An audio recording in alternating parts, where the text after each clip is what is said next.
श्री शिवाय नमस्तुभ्यम। हर हर महादेव। आप सबको पता है कि आज है नवरात्रि का दूसरा दिन और इसी के साथ है महादेव का सोमवार, यानी कि नवरात्रि का सबसे पहला सोमवार।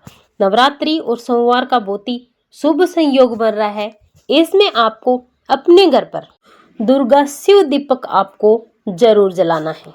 इस दीपक के लिए आपको बाहर जाने की जरूरत नहीं है। आप आज की शाम प्रदोष काल के बाद रात्रि में अपने घर पर दुर्गा शिव दीपक कभी भी लगा सकते हैं। मात्र आपको ध्यान इतना रखना है कि इस दीपक को लगाने का एक नियम है। आप नियम के साथ ही इस दीपक को लगाएं। अगर आपने आज की रात्रि में दुर्गा शिव दीपक अपने घर पर प्रज्वलित कर दिया तो आपकी कितनी भी बड़ी समस्या क्यों ना हो, आपकी सारी समस्याएं दूर होगी।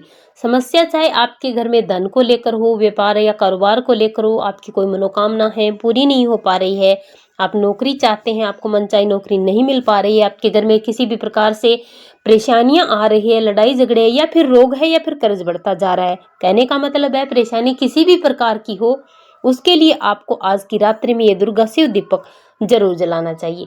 पूज्य गुरुदेव जी की कथा से सुन करके समझ करके आपको समझाने का पूरा प्रयास करूंगा, परंतु उससे पहले अगर आप भी माता रानी के सच्चे भक्त और माता रानी की कृपा प्राप्त करना चाहते हैं तो कमेंट बॉक्स में हर हर महादेव जरूर लिखें और चैनल को सब्सक्राइब करना ना भूलें। तो चलिए बात करते हैं आज के सबसे पहले उपाय की कि आपको ये दीपक कहाँ लगाना है, कब लगाना है और किन नियमों का आपको पालन करना है। इसके लिए सबसे पहले आपको लेना है एक दीपक। ये दीपक आपको आटे का बिल्कुल भी नहीं लेना है, मिट्टी का दीपक आपको लेना है और इस दीपक में आपको तेल नहीं डालना, घी डालना है। भले ही नाम है दुर्गा शिव दीपक, लेकिन दीपक आपको एक ही लगाना है, इसीलिए आप एक दीपक तैयार करें। अब बात आती है कि आपको ये दीपक लगाना कहाँ है।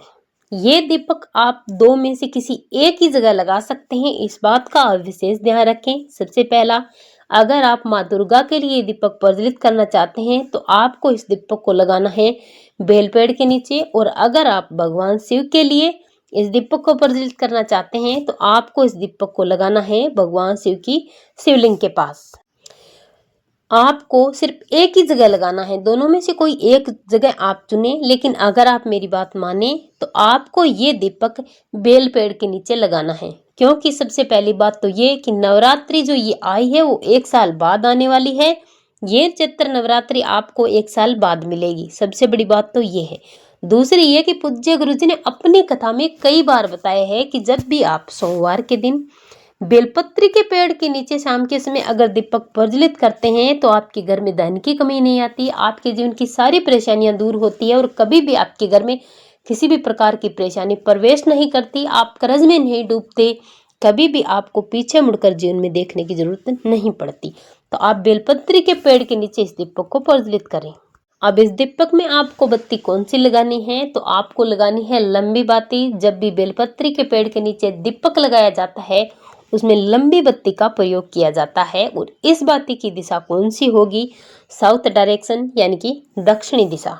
तो आपको मिट्टी का दीपक लेना है, गाय माता का घी डालना है, लंबी बाती लगानी है, थोड़े से अक्षत चावल के दाने आपको लेने हैं। ध्यान रखना आपको टूटे चावल नहीं लेने हैं। बेलपत्री के पेड़ के नीचे जाना है। आपके घर में अगर छोटा पौधा है तो भी आप वहां पर इस उपाय को कर सकते हैं। सबसे पहले थोड़े से चावल के दाने रखने हैं, उस पर दीपक रखना है। इसके बाद माँ दुर्गा का ध्यान करते हुए आपको इस दीपक को प्रज्वलित करना है। इसके बाद अपनी जो भी मनोकामना है, आपकी कैसी भी मनोकामना हो, धन को लेकर हो, बीमारी को लेकर हो, व्यापार कारोबार को लेकर, उस मनोकामना को करते हुए अपना नाम और गोत्र बोल करके आपको थोड़े से चावल के दाने इस जलते हुए दीपक में डाल देने हैं। पूज्य गुरु जी ने बताया कि अगर नवरात्रि में सोमवार पड़ जाए और उस सोमवार को अगर आप बेलपत्री के पेड़ के नीचे दीपक जला करके अपनी मनोकामना करते हुए थोड़े से चावल के दाने इसमें डाल देते हैं तो आपकी हर मनोकामना पूरी होती है, सारी परेशानी दूर होती है, जीवन में पीछे मुड़कर देखने की जरूरत आपको कभी नहीं पड़ती। और चलिए बात करते हैं आज के दूसरे उपाय की। ये उपाय है रोग मुक्ति के लिए, जो आपको करना है गुड़हल के फूल से। ये बहुत ही चमत्कारी उपाय है। मात्र एक बार इस उपाय को करने से सभी रोगों से छुटकारा मिलेगा और आपके जीवन में, आपके घर परिवार में कभी रोग भी प्रवेश नहीं करेगा। इस उपाय के लिए आपको लेना है एक गुड़हल का फूल। इसे लेकर आपको जाना है माता रानी के मंदिर में, आपके घर के आसपास किसी भी माँ का मंदिर है, उस मंदिर में आप जाएं। जा करके आप माँ के चरणों में विराजमान होकर के एक इस गुड़हल के फूल को माता रानी के चरणों में समर्पित कर दीजिए। करने के बाद आपको माता रानी का स्मरण करना है, माँ से प्रार्थना करनी है, माँ प्रसूति का आपको ध्यान करना है और माँ से कहना है कि मेरे घर में या फिर मुझे या फिर आपके घर का कोई भी सदस्य जो रोगी है उसका आपका नाम लेना है, नाम और गोत्र बोलना है। कहना है कि इस व्यक्ति को ये रोग है और इस रोग से उसे मुक्ति मिल जानी चाहिए, ऐसी प्रार्थना करनी है। थोड़ी देर आपको बैठना है। माँ के किसी भी मंत्र का आपको जाप करने के बाद इस फूल को आपको माँ से प्रार्थना करके उठा लेना है और माँ की चौखट पर वही बैठकर एक एक पंखुड़ी निकाल करके आपको इस गुड़हल की फूल को खा लेना है। अगर आप ऐसा नवरात्रि में करते हैं तो हर रोगों से मुक्ति मिलती है और कभी भी आपके घर और परिवार में रोग प्रवेश नहीं करते। श्री शिवाय नमस्तुभ्यं। जय माता दी।